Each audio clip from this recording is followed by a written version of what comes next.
I think you'd agree that there has to be an asymmetrical treatment of presidential inaugural addresses because, after all, one president, William Henry Harrison, only served about 30 days into his first term before he died, whereas Franklin Delano Roosevelt was elected 4 times, made 4 inaugural speeches, died partway through his fourth term, of course. So Roosevelt gets a little more time than other people, and in a way deserves it because really his first inaugural is probably one of the best, maybe tied with JFK. I know we can get embroiled in whether they were Democrats or Republicans, but I think FDR is right at the top of the class.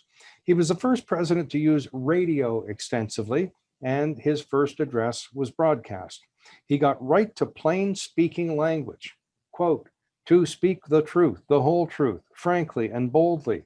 It is in this speech in 1933 that he turns his famous phrase, the only thing we have to fear is fear itself, nameless, unreasoning, unjustified terror, which paralyzes needed efforts to convey retreat into advance. But he was also a realist, saying only a foolish optimist can deny the dark realities of the moment. And of course, with Roosevelt, the word fear is pronounced fear. Practice that. Roosevelt calls for action several times, including the relocation of citizens from industrial centers to the land for those best fitted for the land. He suggests that he may not need special executive powers to meet current challenges. In an uplifting moment, he notes that happiness lies not in the mere possession of money, it lies in the joy of achievement, in the thrill of creative effort. And he outlines his good neighbor foreign policy. In 1937, FDR wanted to make science a useful servant instead of a ruthless master. Capitalizing on his personal popularity, he said Americans were writing a new chapter in our book of self-government and not merely doing a patchwork job with secondhand materials. Working his theme of newness, action, and experimentation, he said old truths have been relearned, untruths have been unlearned. He's also capitalizing on the image of the frontier settler pressing on to a better land. But listen to that interesting rhetoric. Old truths unlearned, new truths learned. Interesting construction. He goes on. Shall we pause now and turn our back upon the road that lies ahead? Shall we call this the promised land? Or shall we continue on our way? For each age is a dream that is dying, or one that is coming to birth. Many voices are heard as we face a great decision. Comfort says, tarry a while. Optimism says, this is a good spot. Timidity asks, how difficult is the road ahead? He repeats the phrase, I see, 8 times, and that is the key to effective communication. Martin Luther King breaks the record with, I have a dream 9 times, I think, but I see is 8 times in this FDR address. What does he see? He celebrates American wealth and democracy, denounces poverty. He sees people denied the necessity of life, the pall of family disaster hanging over many, and conditions labeled indecent by a so-called polite society half a century ago. He sees 1/3 of a nation ill-housed, ill-clad, ill-nourished. These messages may seem provocative today, but at the time they were exactly what was needed to combat the incendiary forces of fascism and communism.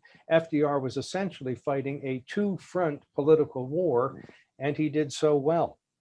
In the 1930s, both fascism and communism were in strong competition with liberal democracy. By 1941, Roosevelt was governing a different country. Unemployment was way down, war production was way up, the so-called arsenal of democracy, and that's a key.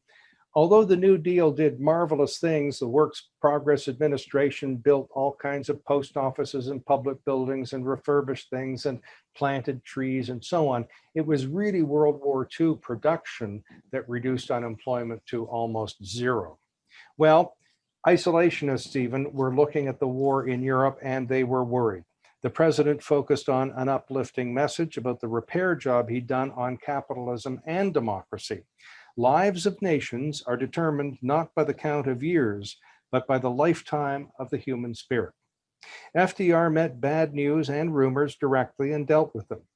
Democracy is not dying, he said. We know it because we have seen it revive and grow. He spoke of a nation like a person as needing nourishment. He traced the ancient origins of democracy, no mere recent phase in human history. It is human history. It permeated the ancient life of early peoples. It blazed anew in the Middle Ages. It was written in Magna Carta. This is a remarkable quote, given that millions of people in Europe and Asia were enslaved or about to become so. By 1945, Roosevelt was near death, and he made a very short inaugural address, but he had a few excellent turns of phrases. He says Americans have learned to be citizens of the world, and that the trend of civilization itself is forever upward. He quotes Emerson, "The only way to have a friend is to be one." Roosevelt also spoke of the ideal and mythical America. "We shall strive for perfection. We shall not achieve it immediately, but still shall strive. We may make mistakes, but they must never be mistakes which result from faintness of heart or abandonment of moral principle. We have learned that we cannot live alone, at peace, that our own well-being is dependent upon the well-being of other nations, far away. We have learned that we must live as men, not as ostriches, nor as dogs in the manger."